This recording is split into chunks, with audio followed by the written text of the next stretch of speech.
Pemirsa, Anda menyaksikan Breaking News bersama saya Wilson Purba. Inspektur Pengawasan Umum Polri Komjen Pol Agung Budi Marioto Senin siang mendatangi kantor Komnas HAM di kawasan Menteng, Jakarta Pusat. Kedatangan Irwasum untuk mengundang pihak Komnas HAM agar ikut serta dalam pelaksanaan rekonstruksi kasus pembunuhan Brigadir Joshua Huta Barat alias Brigadir J yang digelar hari ini.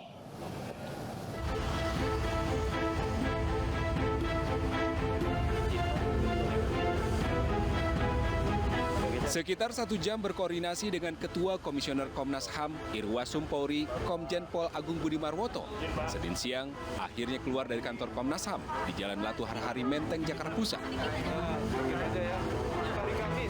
Komjen Agung mengatakan kedatangannya untuk mengundang langsung Komnas HAM agar bisa ikut serta dalam rekonstruksi kasus pembunuhan Brigadir Joshua yang akan digelar di TKP Duren 3 pada Selasa besok. Keikutsertaan Komnas HAM dalam rekonstruksi atau reka ulang kasus yang menyeret mantan Kadif Propam Ferdi Sambo dilakukan sebagai bentuk transparansi Polri dalam menangani kasus tersebut. Di hasil pertemuan tadi, rencana hari Kamis, besok akan ada rapat di sini untuk kita menerima rekomendasi dari Komnas HAM. Yang kedua, kami mengundang Komnas HAM untuk besok bisa ikut hadir pada saat rekonstruksi di TKP. Itu aja, dua inti. Nanti kalau dibuka itu, nah saya mau ditanya, saya mau semua dibuka. Sementara itu, Ketua Komnas HAM Ahmad Taufan Damanik meminta penyidik mencari bukti-bukti baru selain keterangan para saksi dan pelaku. Menurutnya, jika penyidik bisa mendapatkan bukti baru, maka dapat diungkap dengan jelas fakta siapa saja pelaku penembakan dan berapa senjata yang digunakan dalam peristiwa pembunuhan Brigadir Joshua. Saya kira tugas penyidik sekarang itu harus mendalami dengan mencari bukti-bukti selain keterangan. Kalau itu tidak bisa, maka saya kira tidak menjadi penting lagi itu.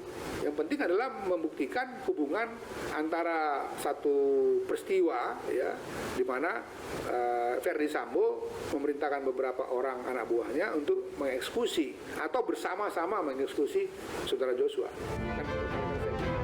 Sementara terkait rekomendasi yang akan diberikan Komnas HAM kepada penyidik Polri pada hari Kamis mendatang, Taufan meminta agar rekomendasi tersebut diterima Kapolri langsung untuk menunjukkan transparansi kepada masyarakat. Dari Jakarta Pusat, Rani Sanjaya melaporkan. Pemirsa, kami ajak Anda langsung menuju ke kawasan Saguling, tempat rekonstruksi diberlakukan.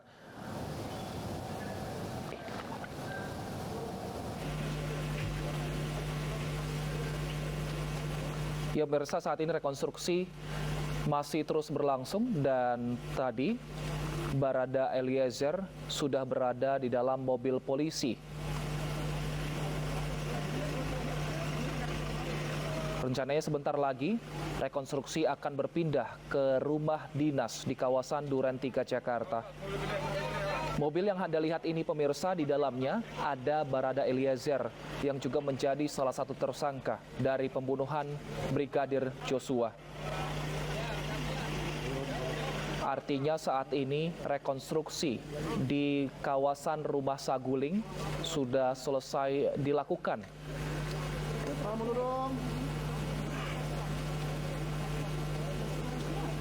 Informasinya ada 78 reka adegan. Adegan maksud kami akan dilakukan pada hari ini.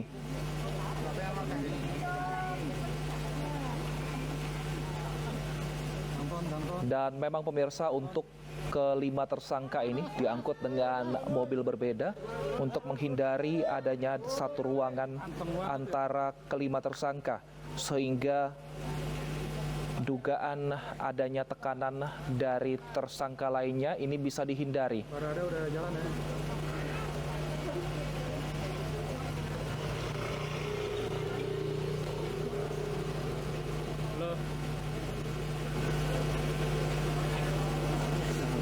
Halo. Kita lihat pemirsa, saat ini memang persiapan untuk perpindahan tersangka sedang dilakukan oleh pihak kepolisian. Karena sejak pukul 8.30 tadi, konstruksi sudah dilakukan mulai dari rekonstruksi yang ada di Magelang, namun dilakukan di suatu ruangan yang ada di Jakarta, lalu dilanjutkan di rumah pribadi Ferdi Sambo di kawasan Saguling dan nantinya akan dilanjutkan rekonstruksi di rumah dinas Ferdi Sambo di kawasan Duren 3, Jakarta.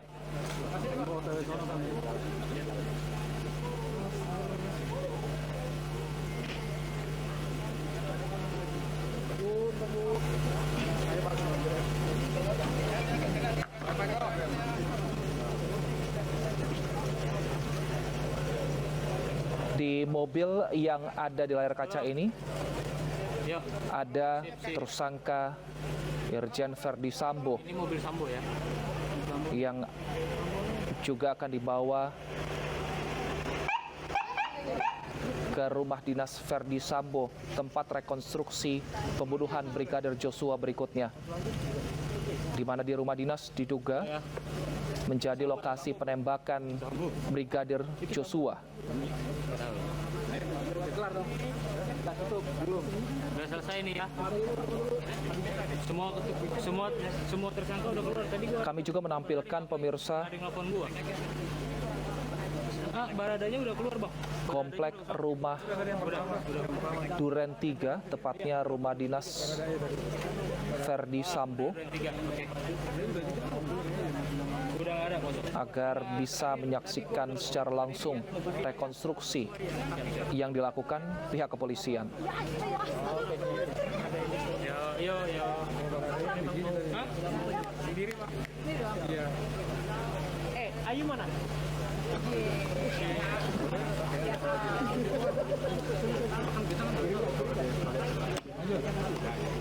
Ayo, tolong tripod ya. Gua video.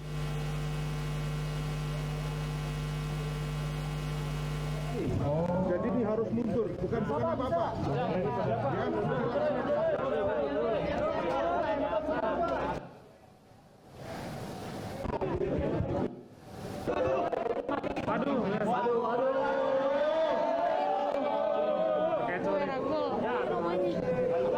Oke, udah sih.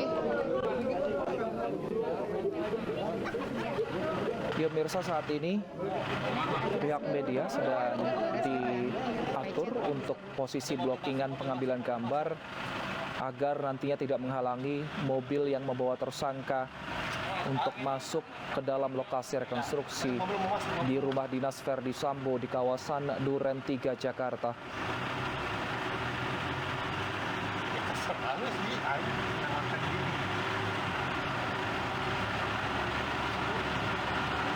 Persiapan juga sudah dilakukan pemirsa. Ini sekitar ada 20 sampai 30 adegan yang akan diperankan di rumah dinas Ferdi Sambo. Diduga rumah dinas ini menjadi lokasi penembakan Brigadir Joshua.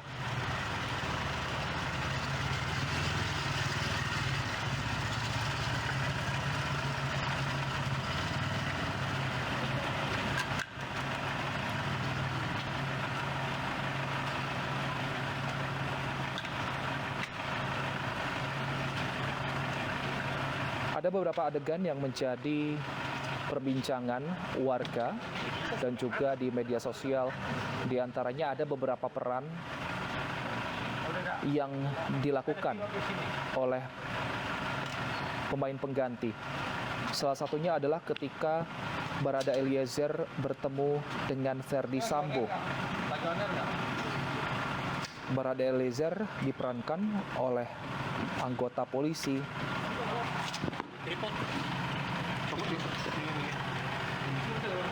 saat bertemu Ferdi Sambo.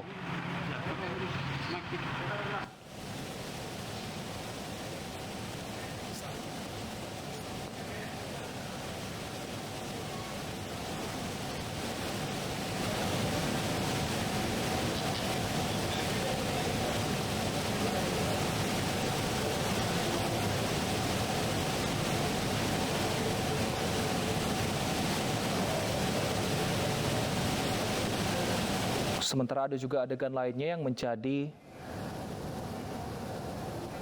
sorotan dari warganet, di antaranya saat Ferdi Sambo dan juga istrinya Putri Chandrawati berpelukan saat rekonstruksi yang dilakukan di rumah Magelang, namun dalam hal ini rekonstruksi dilakukan di suatu ruangan yang ada di Jakarta.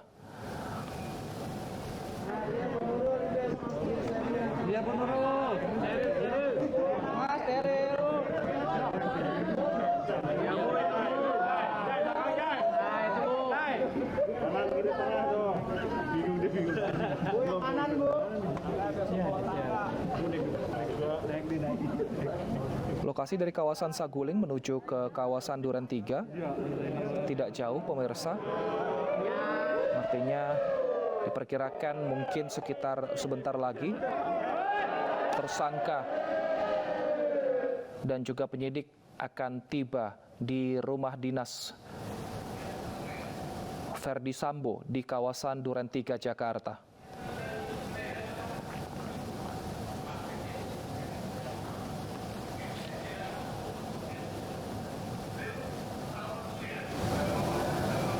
Dan pemirsa, sambil menyaksikan proses rekonstruksi yang akan dilakukan kepolisian, kita sudah bergabung bersama dengan pengamat kepolisian dan juga praktisi hukum, ada Pak Alphonse Loemau. Selamat siang Pak Alphonse. Selamat siang, pemirsa. Siap. Pak Alphonse, saat ini proses rekonstruksi masih berlangsung dan ada beberapa poin yang menjadi perhatian, diantaranya ada kelima tersangka dihadirkan, namun ada beberapa peran yang digantikan oleh penyidik. Tujuan untuk mengganti peran ini apa, Pak Alphonse? Jadi begini, rekonstruksi pada hakikatnya mereka ulang kejadian yang sudah terjadi. Nah, terhadap itu bisa terjadi apabila para pelaku itu saling bertemu dan sebagainya, bisa ada kekacauan ataupun gangguan dari skenario yang sudah terjadi sesuai dengan berita acara. Nah, oleh menghadirkan pemeran pengganti, kemudian para pelaku ada di situ untuk mencocokkan. Dia akan bilang, oh nggak begitu atau begini dan sebagainya. Sehingga rekonstruksi tersebut bisa mengkonstruksikan bagaimana sejatinya persoalan tersebut terjadi. Begitu. Baik, lalu ada juga audio yang tidak ditayangkan secara langsung atau di-mute seperti itu ketika media menayangkan rekonstruksi ini. Apakah memang padahal sebelumnya Pak Jokowi dan juga Kapolri mengatakan akan melakukan atau memperlihatkan rekonstruksi ini secara transparan. Ini apa pertimbangan dari pihak penyidik sehingga audio ini kemudian juga tidak ditayangkan secara live? Mungkin saja audio kan berkaitan dengan pembicaraan ataupun perkataan-perkataan yang akan terjadi pada saat kejadian tersebut sedang berlangsung. Apa saja yang diomongkan. Nah, pembicaraan atau omongan-omongan tersebut bisa saja mengganggu ketertiban ataupun bertentangan kesusilaan dan sebagainya. Sehingga dengan pertimbangan sedemikian agar tidak menjadi konsumsi atau dilihat oleh masyarakat banyak. Karena pada hakikatnya sebenarnya rekonstruksi ini diperlukan untuk melengkapi berkas berita acara sehingga dalam persidangan nanti memang hakim bisa melihat antara berita acara yang ada dan kejadian sebenarnya untuk meyakinkan hakim sebenarnya ini rekonstruksi keperluan untuk peradilan nantinya. Baik Pak Alphonse, tadi pagi juga saat ingin mengikuti rekonstruksi, pengacara dari Brigadir Joshua ini mengaku diusir oleh pihak penyidik. Ini apa alasan pengusiran ini dan sebenarnya apa peran dari keluarga atau kuasa hukum Brigadir Joshua dalam proses rekonstruksi ini, Pak Alphonse? Sebenarnya dalam proses rekonstruksi adanya kuasa hukum baik dari pelaku maupun korban tidak menjadi hal yang esensial dalam rekonstruksi tersebut. Karena rekonstruksi ini dimaksudkan untuk memberikan gambaran kepada hakim nantinya sejauh mana keterangan-keterangan yang ada dalam berita acara itu berkesesuaian. Jangan sampai ceritanya ABC ternyata rekonstruksinya EFG, jadi tidak berkesesuaian. Rekonstruksi hanya diperlukan untuk meyakinkan hakim melihat benarnya laporan ataupun berita acara yang diperbuat oleh penyidik begitu. Baik, lalu di rekonstruksi ini ada keterlibatan Komnas HAM, LPSK dan juga lembaga-lembaga terkait. Nah, sebenarnya seberapa penting keterlibatan dari lembaga ini dalam untuk meluruskan dan juga mempercepat proses hukum yang sedang berlangsung ini, Pak Alphonse? Sebenarnya pada hakikatnya rekonstruksi itu hanya keperluan polisi yang nantinya untuk jaksa dan Hakim. Kalau hari-hari ini keterlibatan Komnas HAM dan berbagai lembaga terkait, itu sebenarnya hanya untuk meyakinkan publik bahwa sudah berjalan sesuai dengan apa yang diharapkan, yaitu transparan. Karena lembaga-lembaga ini kan mewakili kepentingan publik sebenarnya. Tapi dalam hukum acara tidak diatur lembaga ini harus hadir atau tidak gitu. Artinya semuanya itu kewenangan dari penyidik untuk memperbolehkan atau tidak seperti itu ya Pak? Itu adalah merupakan pekerjaan penyidik yang untuk mengkonstruksikan sebuah perkara. Jadi kalau memperbolehkan Komnas HAM dan sebagainya itu merupakan sebuah kelonggaran dalam rangka agar kalau orang katakan transparansi, ya inilah kita udah kerjakan apa adanya. Seperti ini tidak terkesan rekayasa karena memang perkara ini kan dari awal mendapat perhatian kan seolah-olah sudah benar terjadi tembak-menembak, ternyata pada kenyataannya kan terjadi pembunuhan. Jadi dari awal memang sudah mengandung banyak kecurigaan sehingga oleh penyidik menempuh ada lembaga-lembaga lain yang sebenarnya tidak terkait dalam tugas penyidikan dilibatkan seperti Komnas HAM dan sebagainya. Artinya lembaga-lembaga ini juga sebagai menunjukkan kepada masyarakat adalah bahwa rekonstruksi ini transparan seperti itu ya gitu Pak Alphonse? Seperti itu maksudnya sebenarnya. Baik, nah tapi dalam rekonstruksi ini juga dilakukan ada 5 orang tersangka yang juga dihadirkan dalam rekonstruksi. Seperti apa penyidik mengaturnya agar antar tersangka ini tidak ada rasa intimidasi? Karena seperti apapun Verdi Sambo ini memiliki jabatan yang paling tinggi di antara kelima tersangka. Ya menurut saya secara teknis sudah pasti penyidik akan memilah-milah mereka dalam tempat yang terpisah. Tidak mungkin kelima tersangka ini dalam satu mobil yang sama karena bisa terjadi saling gontok-gontokan atau karena ya kamu gara-gara kamu buka ceritanya jadi boroknya ke Basda dan sebagainya.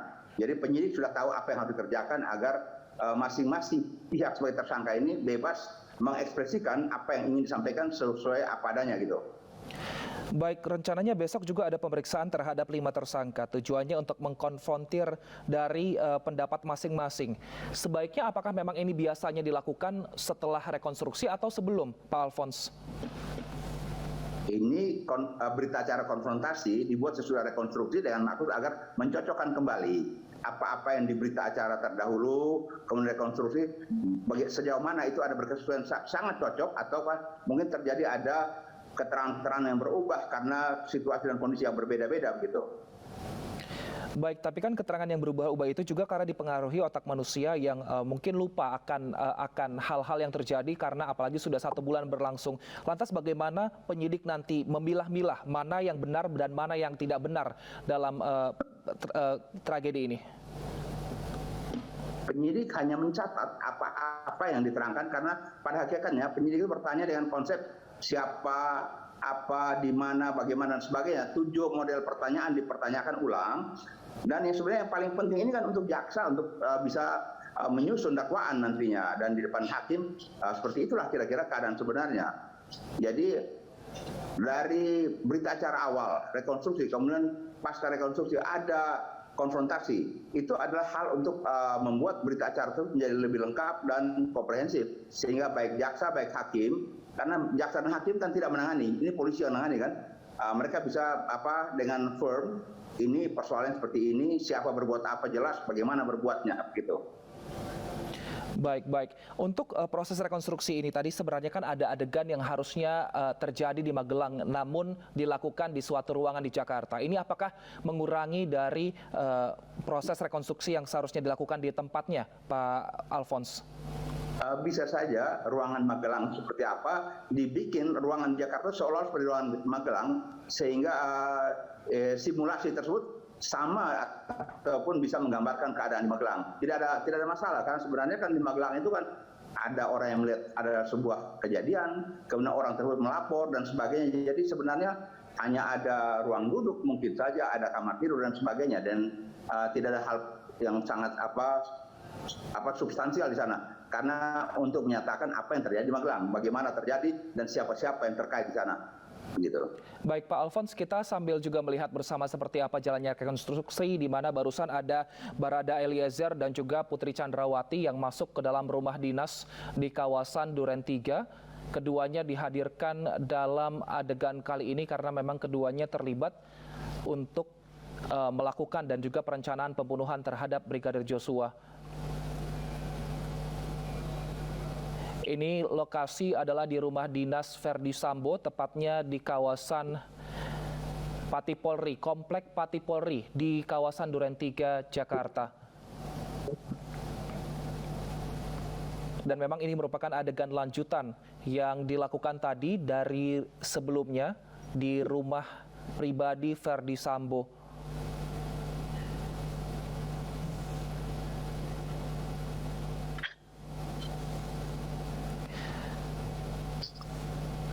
Baik, kita lanjutkan lagi dialog bersama dengan Pak Alfons Lomau. Pak Alfons, kita lihat ini rencananya ada 78 adegan yang akan diperagakan oleh para pelaku. Dan juga ada tambahan dari pemeran pelaku. Dan ini kita saksikan bersama Kuat Ma'ruf dan Putri Chandrawati yang terlihat berada di depan rumah dinas dari Verdi Sambo. Rumah dinas ini diduga menjadi tempat penembakan Brigadir Joshua.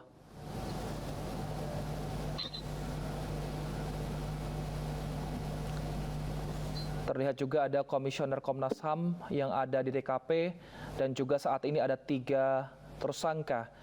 Ada Kuat Ma'ruf, Putri Chandrawati, dan juga Barada Eliezer yang berada di dekat gerbang.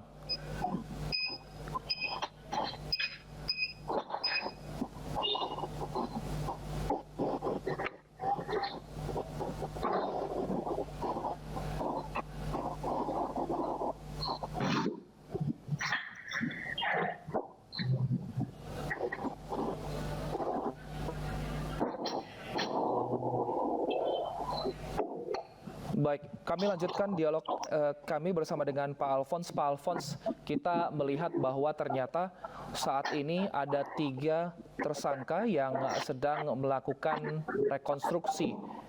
Nah, apakah biasanya dalam rekonstruksi seperti ini ketiganya diperbolehkan untuk berbincang satu sama lain atau tidak, Pak Alfons?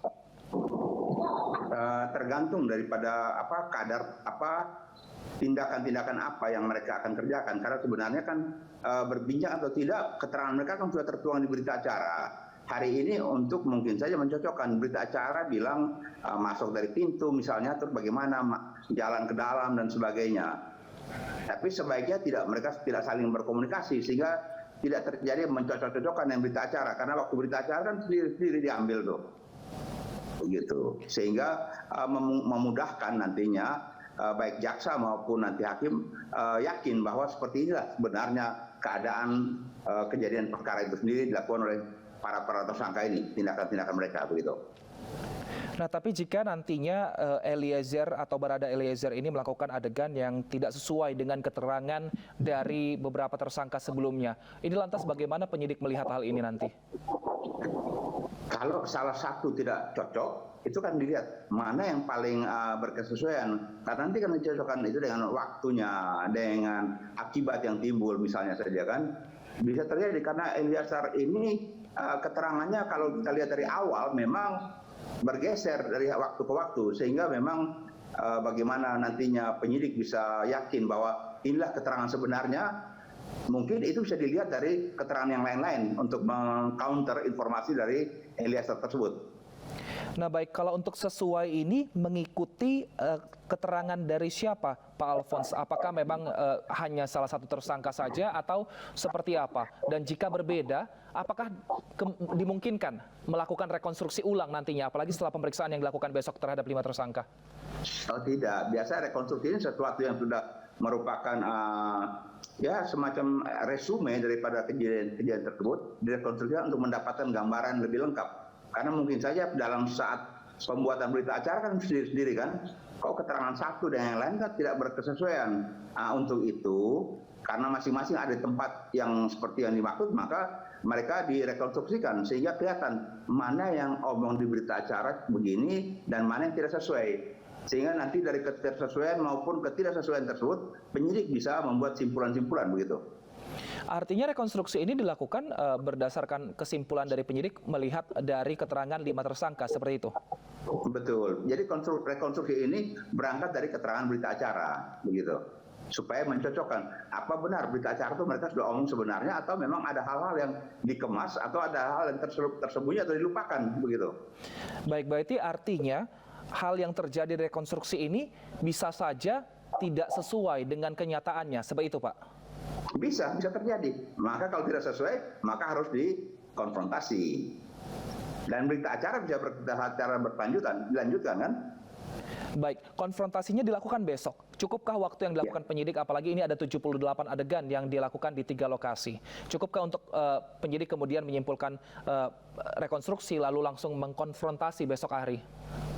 Bisa saja, karena memang kejadian ini kan sudah berlangsung lama dan serpihan-serpihan informasi sudah banyak bertebaran, sehingga untuk mengkompilasi, ini tinggal mengkompilasi berbagai serpihan itu dan dilihat di berita acara dan dicocokkan mana yang paling matching dengan berbagai keterangan masing-masing itu. Jadi tidak ada masalah waktunya. Baik. Tergantung keulatan daripada penyidik sebenarnya. Baik, yang menjadi juga kunci dari kejadian ini adalah CCTV. Namun ada beberapa CCTV yang dirusak oleh Ferdy Sambo. Lantas bagaimana nantinya hukuman kepada Ferdy Sambo? Apakah juga akan bertambah seperti itu? Ya itu kan sama saja menghalang-halangi jalannya penyidikan.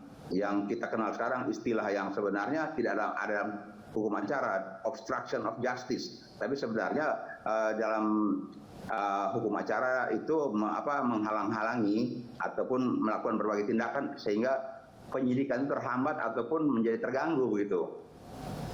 Baik, adanya obstruction of justice. Nah, tapi bagaimana dengan Barada Eliezer yang saat ini statusnya sudah menjadi justice kolaborator? Seperti apa nanti hukuman, pengurangan hukuman terhadap Barada Eliezer, Pak Alphonse? Oh, itu tersendiri. Sebagai justice kolaborator itu nanti kategori justice ini maka akan menjadi pertimbangan hakim dan ada pertimbangan tersendiri. Sejauh mana sebagai justice kolaborator tersebut, si Eliezer ini memang memberikan keterangan yang membuat terangnya perkara pidana ini, atau bahkan dia menjadi justice kolaborator untuk meringankan ancaman hukuman dia, itu juga tidak akan seperti itu jadinya, malah dianggap mempersulit jalannya penyidikan.